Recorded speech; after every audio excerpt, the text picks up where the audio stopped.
Episode 9, Bridal Gossip. While the last episode talked about the most recurring theme of the show, this one focuses on my favourite, that being that we shouldn't reject or judge others just because they're different. I'm Count Lurchalot, and this is Lukewarm Television.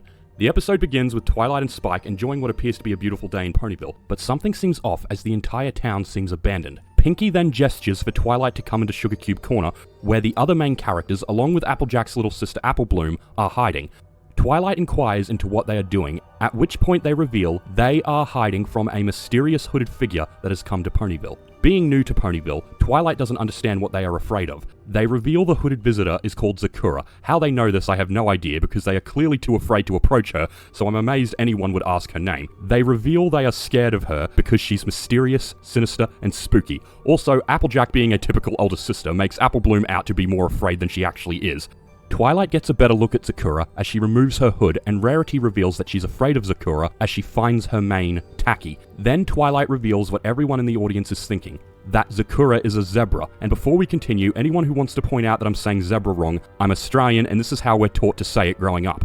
They reveal that they've never seen a pony like Zecora before, at which point Twilight reveals she probably isn't from there initially, as she read zebras come from a faraway land. The other characters reveal that Zecora actually lives in the Everfree Forest, which if you'll remember is the place they visited back in episode 2, and is another reason as to why Zecora is feared by the townsfolk. It's at this point I feel I should mention that the Everfree Forest acts more like a place in our world, because the main characters point out that all the work they do as ponies is done naturally in the forest. Pinkie then chimes in to say that she finds Zecora so scary that she even wrote a song about her, which leads to a quick musical number which I'll admit is very hilarious to watch. Twilight asks why they find her so horrifying, but she doesn't seem at all fazed by their explanations, and points out that maybe Zecora is just visiting, and that maybe she's just visiting stores to shop. Apple Bloom backs this up by saying that maybe Zecora is just trying to be neighborly, but like typical older siblings, Applejack tells her to let the big ponies talk. As a younger sibling myself, I can relate to Apple Bloom's annoyance over being ignored. Twilight points out that if any pony was brave enough to simply approach Zecora, maybe they would find out what she wants.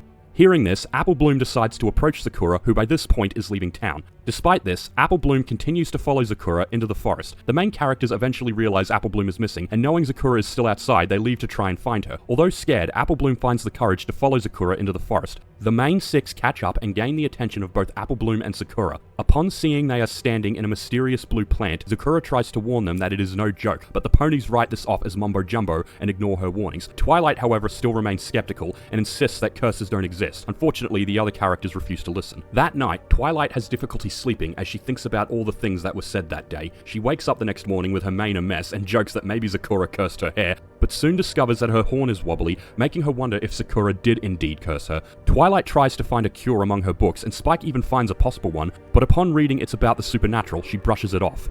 Then the rest of the main characters arrive, all having been affected in different ways. Pinkie's tongue is enlarged and has difficulty speaking, Rainbow Dash is unable to control her flying, Rarity has grown dreadlocks overnight, Applejack has shrunk to minuscule size, and Fluttershy has a voice that would put James L. Jones to shame. Listen.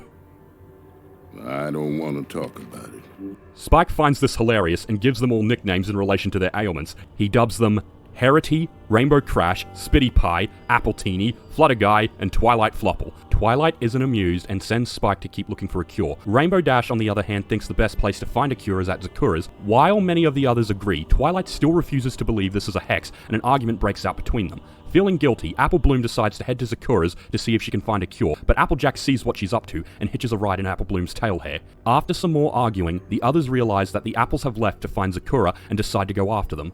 Applejack soon orders Apple Bloom to turn around, but then Apple Bloom does what all younger siblings wish they could do. She tells her no because she's the big sister now, and I know this is something younger siblings wish they could do, as I'm one myself. The others head into the forest, but some have more trouble than others, as Rarity has difficulty with her hair, and Rainbow Dash can barely fly. A part of me wonders why she doesn't just walk, but maybe her legs have been cursed as well. I don't know. Eventually, she crashes into Applejack, who, wanting to get to Zecora's as quickly as possible, decides to use Rainbow Dash like we use ponies in real life. The remaining 4 characters arrive at Zecora's, which is a creepy-looking hut built into a tree. The inside also looks creepy, but we as the audience know they are just traditional African decorations. They then see Zecora cooking something in a giant pot while chatting in her native language. Seeing all this, even Twilight starts to suspect that Zecora might be bad. Then she considers that Zecora might just be making soup, but upon hearing Zecora inquire on where Apple Bloom is, they immediately suspect the worst and assume that Zecora intends to eat her. If only they knew that, like ponies, zebras are herbivores. Applejack and Rainbow Dash then crash into Zecora's home, destroying both the house and what's in her cauldron in the process. They immediately accuse Zecora of cursing them, who in turn points out that they have some nerve of accusing her of being bad, considering what they've done to her work and her home. It's at this point I feel I should point out that unlike most characters, Zecora speaks in an African accent, which seems appropriate given where zebras are from, but for reasons I'll never understand, everything she says is in rhyme. I guess it adds to her mysterious nature. Here's an example of what I'm talking about. How dare you! You destroy my home, destroy my work, then rudely accuse me of being a jerk? Apple Bloom then comes in and reveals that she had merely left to get supplies Zecora had asked for. Zecora and Apple Bloom then explain that what happened to the main characters isn't a curse, it was merely a side effect of the blue plant they were standing in earlier, which Zecora clarifies is called poison joke. She even tried to warn them about it earlier, but they didn't listen. The plant works like poison oak, but it doesn't breathe wrath. Instead, it just wants a laugh. Upon hearing this, Twilight realizes her ailments were just jokes the plant played on them. Zecora then clarifies that her home decor are just treasures from her native land, and the brew she was working on was a cure, and she sent Apple Bloom out to get the ingredients they need. Zecora then shows them the book they needed to find the cure, which as you'll remember was the one that Spike suggested earlier. Turns out it wasn't a book about the supernatural, it was a book about natural remedies that are super. Twilight apologizes and admits she didn't read the book because she felt the title was too weird, to which Zecora states the main lesson of this episode, to not judge a book by its cover. Zecora is willing to cook up another cure, but reveals she's missing a herb from Ponyville.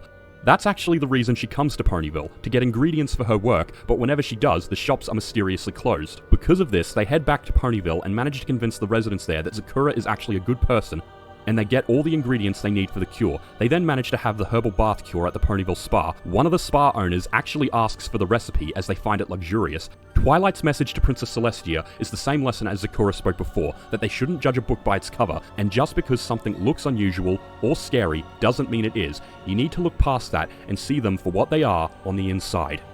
The episode ends with Applejack returning to her proper size and they all have a laugh about the events of the episode. Like I said at the start, this episode introduced my favorite recurring theme of the show, one of not being prejudiced towards others just because they are different.